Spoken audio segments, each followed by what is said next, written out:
Bonjour à tous et bienvenue dans Cult & Click pour une nouvelle vidéo de presque qualité. Je suis avec l'homme qui fait partie de la famille des Targaryens. Et oui, parce que vous allez le voir, il a le teint aussi pâle que sont les cheveux des Targaryens. Et du coup, je parle évidemment de l'ami Ker. Ker, comment tu vas ? Est-ce que toi aussi tu veux combattre pour le trône ? Et on est là pour vous parler donc de ce petit teaser trailer de cette saison 2 de House of the Dragon, diffusé aux États-Unis sur HBO Max et en France pas avec le pass Warner. Ce ne sera plus OCS comme avant. Et eh bien, mon cher Ker, qu'est-ce que tu peux nous en dire de ce petit teaser trailer ? Alors avant de parler du teaser, mon cher Greg, on va déjà recontextualiser un peu la saison 2 et tu as parlé du Pass Warner, on ne sait pas, figure-toi, puisque Max, la plateforme de la Warner Discovery, nouvelle plateforme qui remplace HBO Max, arrive cette année en France, on ne sait pas quand. Beaucoup de rumeurs évoquent une arrivée pour l'été. Pourquoi ? Parce que Max possède Eurosport, qui possède des épreuves, donc des droits de diffusion des épreuves des Jeux Olympiques. Donc ça fera un énorme boom pour la plateforme s'ils pouvaient diffuser au même moment les Jeux Olympiques. Puis en plus, comme il y a le lancement d'House of the Dragon cet été, c'est vraiment une lampe de lancement idéale pour Max. Donc il est fort possible que Max diffuse cette saison 2. Si Max n'est pas sorti, ça sera sur le Pass Warner, comme tu l'as dit, qui est disponible sur Prime Video. Pour ceux qui ont le Pass Warner, on ne sait pas du tout pour l'instant si ça va switcher sur Max. Vu les tarifs de Max, ça serait surprenant. Mais enfin, on verra. Pour l'instant, on n'a pas d'infos. Toujours est-il qu'elle sera bel et bien diffusée en France. Il n'y a pas d'inquiétude.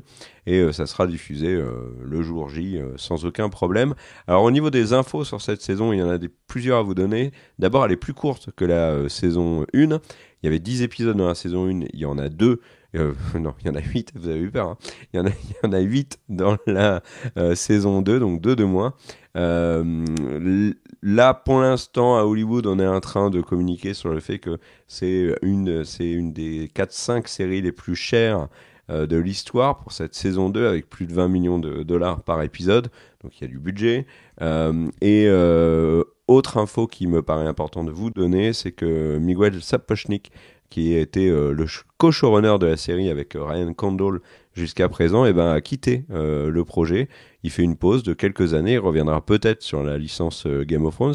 C'est quelqu'un d'important pour les fans de GOT. Pourquoi ? Parce qu'il avait réalisé la bataille des bâtards, il avait réalisé aussi la bataille de Winterfell, et il était donc co-showrunner de la première très bonne saison d'House of the Dragon.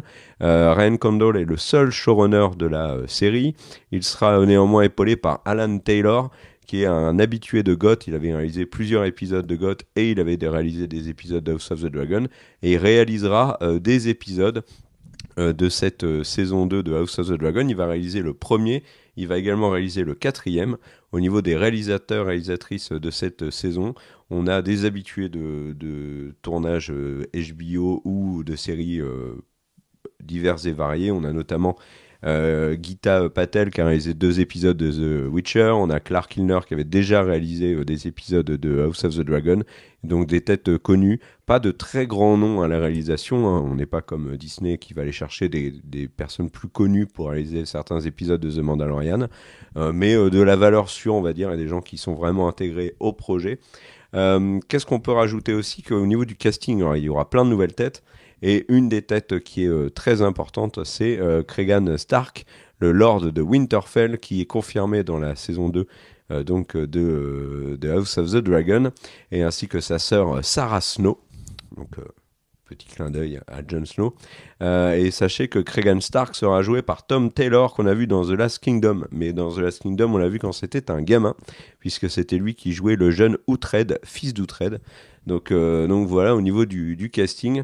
Et au niveau de ce teaser, un peu plus de 70 secondes, qui ont emballé Internet, qui a été diffusé au cours de nombreuses heures, où on a eu une flopée de trailers, teasers, en veux-tu, en voilà, comme The Boys par exemple, Mad Max Fury Road, et plein d'autres choses, pas Fury Road, Furiosa, pardon, plein d'autres choses. Et on a eu ce teaser de House of the Dragon. Alors ma petite analyse comme ça rapidos, mon cher Greg. Alors déjà on vous le dit très clairement, on ne va pas faire avec spoil, on va pas vous gâcher le plaisir.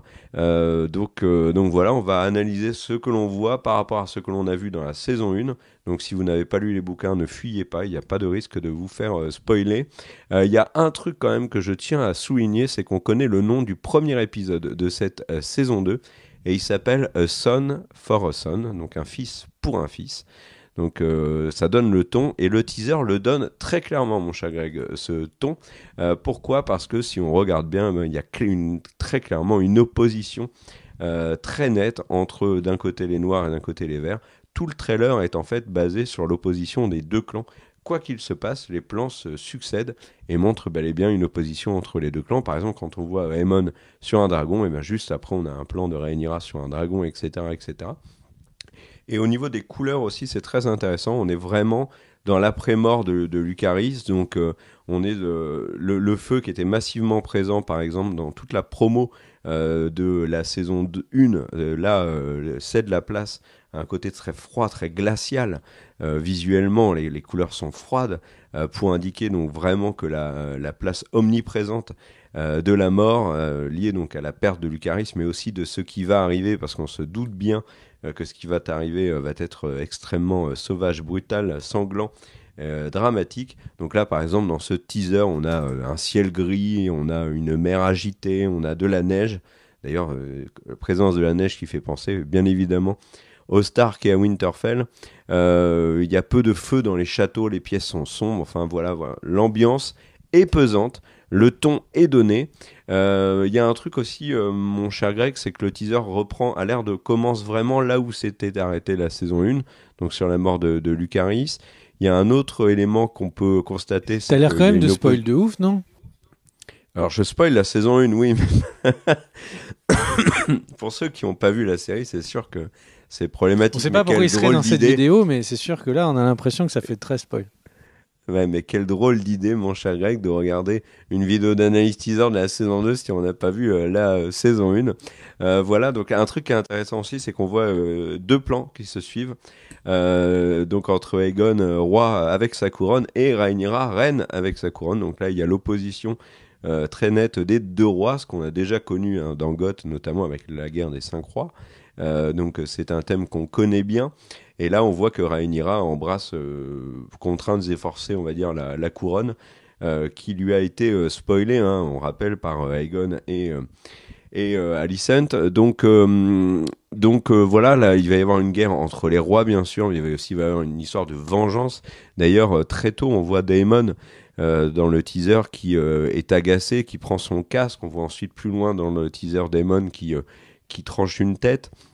Donc on sent que Daemon là est rageux et a souci de se venger donc de la perte de Lucaris. Il y a des éléments qui font énormément écho à God dans tout le teaser.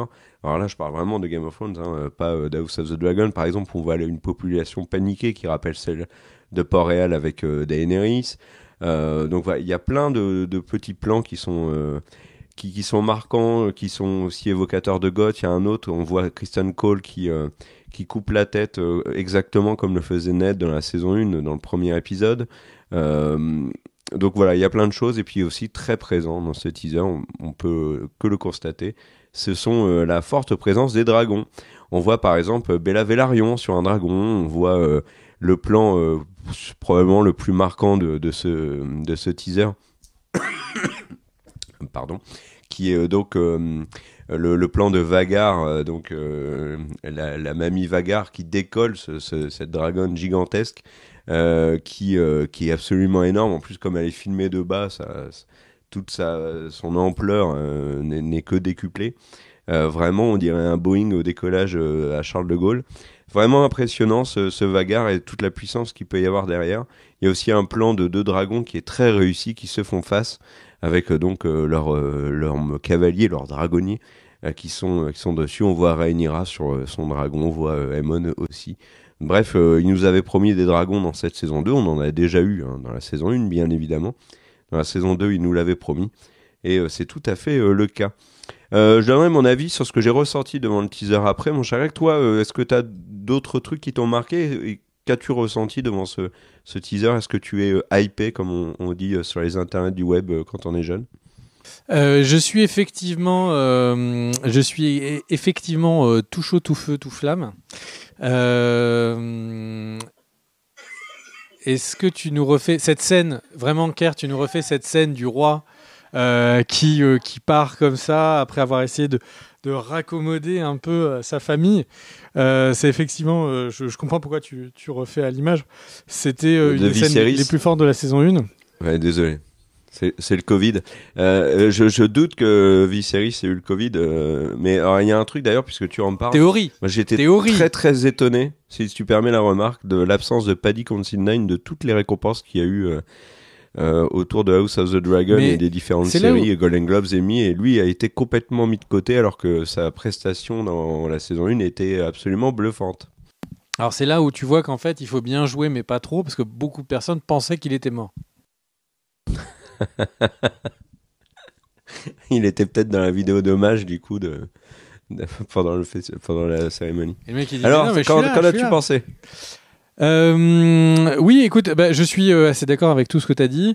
Donc, je vais pas faire de répétition. En gros, le truc qui est sûr, c'est que là, on s'attend à une confrontation énorme.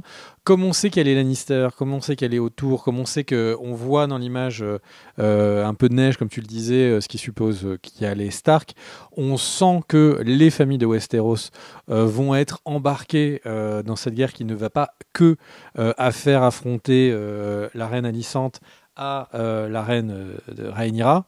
Je veux pas fâcher les clans, c'est pour ça que j'appelle reine tout le monde. Et du coup... Alors que c'est Aegon le roi dans les faits, hein, même si c'est sa mère qui est un peu aux commandes, comme l'était Cersei, avec Tommen notamment. Et du coup, ce qui est sûr, c'est que ce que j'attends le plus, et là c'est un petit peu sur ce qu'on attend le plus sur cette série, on voit Daemon qui est pas content. On peut imaginer que va y arriver quelque chose à ses filles, parce que mine de rien, on sent que la guerre va faire rage et que leurs filles sont peut-être moins bien équipées en termes de force de frappe de dragon que peut l'être Aemon, par exemple. Du coup, le truc, c'est que je vois bien Daemon être très très très en colère de ça et partir. Et pour moi, ce que j'attends le plus de cette saison 2, c'est la confrontation Aemon-Daemon. C'est incroyable qu'ils aient trouvé des acteurs qui ont autant donnent l'impression d'être de la même famille. Et ces deux acteurs sont extrêmement charismatiques. Les deux personnages sont très intéressants. Ils ont l'air aussi fous l'un que l'autre. Et du coup, j'ai vraiment hâte de voir comment ça va se passer. Après, j'ai envie de dire, dans House of j'ai failli dire House of Cards. Dans House of the Dragon, c'est un peu comme dans House of Cards. C'est quand c'est ceux qui ont la main qui a l'air la plus... c'est souvent, ils aiment bien nous décevoir les attentes en nous disant « Oh, mais Aemon, il a le plus grand dragon, c'est un kaiju, etc. » Et au final, le dézinguer en un épisode et du coup les trouver à poil. Et donc, si je pouvais émettre des théories, ce serait plutôt sur le fait que là, on a l'impression qu'on arrive avec les Hautes Tours, avec Alicente, qui est le clan qui pose le plus de choses. Ils sont légitimement à Port-Réal en tant que roi. Ils ont Autour qui est présenté comme la famille en dehors des Targaryens la plus puissante. Ils ont le plus gros kaiju. Donc c'est vrai qu'ils arrivent. Et en plus, la mort du fils de Rhaenyra était due au fait qu'ils faisaient des alliances avec les autres familles plus vite que le clan de Rhaenyra. Et donc on peut imaginer que ce non-statu quo de fin de saison 1 va être bouleversé, sinon il y aurait peut-être trop de... pour remettre un peu la balle au centre, je pense qu'il faut qu'il y ait un gros truc qui se passe du côté des Hautes Tours pour ça. À faire remarquer que Rhaenyra a une cicatrice, une balafre qu'on voit, donc je suppose qu'elle va faire... quelques échauffourées. Une balade en forêt, elle va se griffer. Il y a un truc quand même que je voulais rajouter, c'est moi ce qui m'intrigue encore plus que le teaser, c'est le titre du premier épisode, Son for a Son. Très clairement, c'est marrant ce que tu disais parce que on a vraiment l'impression que Alicent et ses enfants et le père Otto, c'est à l'époque, on va dire, les Lannister qui ont un peu usurpé pardon, le trône à Port-Réal et qui ont toute la force avec eux. Et d'un côté, on a Rhaenyra qui est présentée un peu comme la Daenerys de l'époque. Daenerys, quand elle s'est retournée, elle a craqué et la série nous l'a présentée du coup comme la grande méchante de l'histoire, si je résume de manière un peu schématisée. C'est fort possible que les choses se retournent comme ça aussi.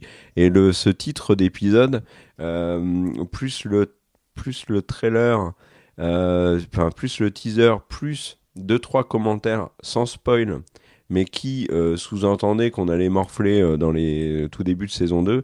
D'ailleurs, s'il vous plaît, ne spoilez pas dans les commentaires. Ça va gâcher le plaisir de ceux qui ne connaissent pas et du coup ça n'a aucun intérêt. Donc voilà. Donc soyez cool. Moi me laisse vraiment penser que le premier épisode, il faut vraiment pas le louper. Hein. Donc j'ai hâte de voir ça et en effet les choses pourraient basculer. Est-ce que c'est ton conseil clé ? C'est les mecs, vous loupez pas. Sur le premier épisode, non, c'est pas qu'ils vont pas se louper, c'est que le fait de connaître le nom du premier épisode, très clairement, tu peux pas appeler cet épisode un fils pour un fils, et puis en fait faire un épisode de début de saison tout mou où il se passe rien. Non, on va forcément rentrer, à mon avis, très fort. Et en plus, il y a un enjeu stratégique qui est très fort pour House of the Dragon, c'est qu'il y a eu une pause, mine de rien, qui a été longue entre les deux saisons. Et ça fait longtemps qu'on n'a pas eu une série qui a fracassé Internet comme l'avait su faire GOT à l'époque. Il y a eu The Last of Us un petit peu, peut-être avec The Boys de temps en temps, et encore c'est très léger. Et je pense que HBO, qui n'est pas forcément dans une forme olympique comme toutes les plateformes d'ailleurs actuelles, a tout intérêt à avoir un épisode qui arrive et qui vraiment met un énorme coup de pied dans la table d'entrée de jeu et choque tout le monde. Il y a un enjeu, voilà. là on va parler 2 secondes en dehors de House of the Dragon, il y a un enjeu financier autour du succès dès le début de House of the Dragon qui est énorme.